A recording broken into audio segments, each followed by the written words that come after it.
إن الحمد لله نحمده ونستعينه ونستغفره ونؤمن به ونتوكل عليه ونعوذ بالله من شرور أنفسنا ومن سيئات أعمالنا من يهده الله فلا مضل له ومن يضلله فلا هادي له وأشهد أن لا إله إلا الله وحده لا شريك له وأشهد أن محمدا عبده ورسوله يا أيها الذين آمنوا اتقوا الله حق تقاته ولا تموتن إلا وأنتم مسلمون يا أيها الناس اتقوا ربكم الذي خلقكم من نفس واحدة وخلق منها زوجها وبث منهما رجالا كثيرا ونساء واتقوا الله الذي تساءلون به والأرحام إن الله كان عليكم رقيبا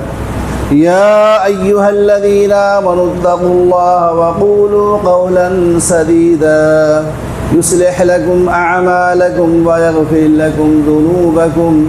ومن يطع الله ورسوله فقد فاز فوزا عظيما أما بعد فإن خير الحديث كتاب الله وخير الهدي هدي محمد صلى الله عليه وسلم وشر الأمور محدثاتها وكل محدثة بدعة وكل بدعة ضلالة وكل ضلالة في النار فأعوذ بالله من الشيطان الرجيم من همزه ونفخه ونفسه بسم الله الرحمن الرحيم قاف والقرآن المجيد بل عجبوا أن جاءهم منذر منهم فقال الكافرون هذا شيء عجيب أإذا متنا وكنا ترابا ذلك رجل بعيد قد علمنا ما تنقص الأرض منهم وعندنا كتاب حفيظ بل كذبوا بالحق لما جاءهم فهم في أمر مريج أفلم ينظروا إلى السماء فوقهم كيف بنيناها وزيناها وما لها من فروج والأرض مددناها وألقينا فيها رواسي وأنبتنا فيها من كل زوج بهيج تبصرة وذكرى لكل عبد منيب ونزلنا من السماء ماء مباركا فأنبتنا به جنات وحب الحصيد والنخل باسقات لها طلع نضيد رزقا للعباد وأحيينا به بلدة ميتا كذلك الخروج كذبت قبلهم قوم نوح وأصحاب الرس وثمود وعاد وفرعون وإخوان لوط وأصحاب الأيكة وقوم تبع كل كذب الرسل فحق وعيد أفعينا بالخلق الأول بل هم في لبس من خلق جديد وقال الله تعالى في كلام المجيد أعوذ بالله السميع العليم من الشيطان الرجيم يسألونك عن الروح قل الروح من أمر ربي وما أوتيتم من العلم إلا قليلا برادران اسلام حاضر جمعہ پردہ نشین ماؤ بہنیں حمد و ثنا بزرگی بڑائی تعریف و توصیف اللہ رب العزت کے لیے لائق وظیفہ ہے جو ساری کائنات کا خالق و مالک ہے جس نے ہم انسانوں کو عدم سے وجود بخشا نصف سے ہست ملایا اور ساتھ ہی ساتھ بے شمار احسانات سے مالا مال کیا بعدہ ہماری فلاح و بہبودی ہماری کامیابی و کامرانی کے لیے اس دار فانی کے اندر بے شمار انبیاء اکرام علیہ الصلوۃ کو مبعوث فرماتے رہے ان تمام انبیاء اکرام پر اور خصوصاً جناب محمد الرسول اللہ صلی اللہ علیہ وسلم پر اللہ تعالیٰ کی طرف سے بے شمار درود و سلام کا تحفہ نازل ہو آمین۔ محترم حضرات، میں نے خطبہ مسنونہ کے بعد آپ حضرات کے روبرو سورہ بنی اسرائیل سے ایک آیت کریمہ تلاوت کی ہے۔ انشاءاللہ العزیز اس آیت کو سامنے رکھ کر آج میں نے جس موضوع کا انتخاب کیا ہے وہ ہے اسلام میں روح کی حقیقت کیا ہے۔ اس موضوع پر چند باتیں آپ حضرات کی خدمت میں انشاءاللہ العزیز پیش کرنے کی سعادت حاصل کروں گا۔ وما توفیق الا باللہ علیہ توکلت و الیہ منیب۔ برادران ملت، اللہ رب العالمین اپنے کلام حکیم کے اندر ارشاد فرماتا ہے یسألونک عن الروح، یعنی اے محمد صلی اللہ علیہ وسلم لوگ آپ سے روح کی بابت دریافت کرتے ہیں، لوگ آپ سے روح کے متعلق پوچھتے ہیں۔ قل الروح من امر ربی، آپ کہہ دیجئے کہ روح میرے رب کے حکم سے ہے۔ وما اوتیتم من العلم الا قلیلا،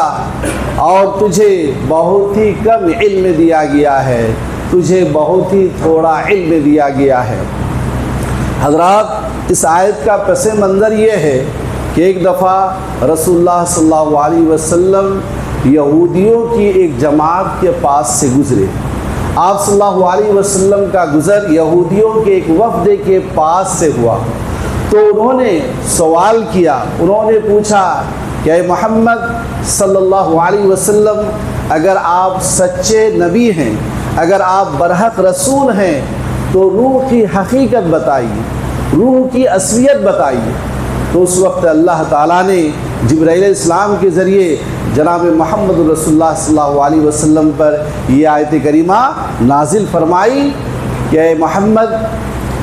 لوگ آپ سے روح کے بارے میں سوال کرتے ہیں، لوگ آپ سے روح کے متعلق دریافت کرتے ہیں، آپ کہہ دیجئے کہ روح میرے رب کے حکم سے ہے اور تمہیں بہت ہی تھوڑا علم دیا گیا ہے، تمہیں بہت ہی کم علم دیا گیا ہے۔ حضرات، اس آیت کے حوالے سے اللہ رب العالمین نے چند باتیں بیان فرمائی۔ پہلی بات تو یہ ہے کہ اللہ تعالیٰ جب یہودیوں نے رسول اللہ صلی اللہ علیہ وسلم سے سوال کیا روح کے بابت، تو اللہ تعالیٰ نے جواب دیا کہ اے محمد آپ کہہ دیجئے کہ روح میرے رب کے حکم سے ہے، یعنی میرے رب کے حکم کے تابع ہے، میرے رب کے حکم کے ماتحت میں ہے، میرے رب کے کنٹرول میں ہے۔ اور دوسری بات یہ بتائی گئی کہ روح ایک عظیم چیز ہے، روح ایک عظیم شے ہے جس کی حقیقت کو جاننا انسان کے بس کی بات نہیں ہے، کیونکہ تمہیں جو علم دیا گیا ہے وہ بہت تھوڑا سا علم ہے، تمہیں جو علم دیا گیا ہے وہ بہت ہی کم ہے۔ اور روح ایک عظیم شے ہے، روح ایک عظیم چیز ہے، اور تھوڑے علم کے ذریعے روح کی حقیقت کو معلوم کرنا انسان کے لیے مشکل ہے، انسان کے بس کی بات نہیں ہے۔ اسی لیے فرمایا وما اوتیتم من العلم الا قلیلا، اور تمہیں جو علم دیا گیا ہے وہ بہت ہی کم ہے، لہذا تم روح کی حقیقت کو نہیں جان سکتے، روح کی اصلیت کو تم نہیں جان سکتے۔ حضرات، روح ایک لطیف روح ایک جسم لطیف ہے، ایک باریک شے ہے جسے دیکھنا ناممکن ہے، جسے نظر آنا ناممکن ہے، البتہ محسوس کی جاتی ہے۔ روح اگرچہ دکھائی نہیں دیتی، نظر نہیں آتی، مگر اس کا کردار محسوس کیا جاتا ہے۔ جب روح جسم میں، یہی وجہ ہے کہ روح کا جسم سے اور جسم کا روح سے ایک گہرا تعلق ہے، روح کا جسم سے اور جسم کا روح سے ایک گہرا ربط ہے۔ جب روح جسم میں ملتی ہے، جب روح جسم سے ملتی ہے، جسم سے متصل ہوتی ہے تو زندگی وجود میں آتی ہے، اور جب تک روح کا جسم سے یہ تعلق باقی رہتا ہے، جسم صحیح سالم رہتا ہے، تندرست رہتا ہے، طاقتور رہتا ہے، اور وہ جسم چلتا ہے، پھرتا ہے، اٹھتا ہے، بیٹھتا ہے، کھاتا ہے، پیتا ہے، حرکت کرتا ہے، الغرض ساری ضروریات کو پوری کرتا ہے۔ لیکن جب روح کا جسم سے روح جب جسم سے نکل جاتی ہے اور روح کا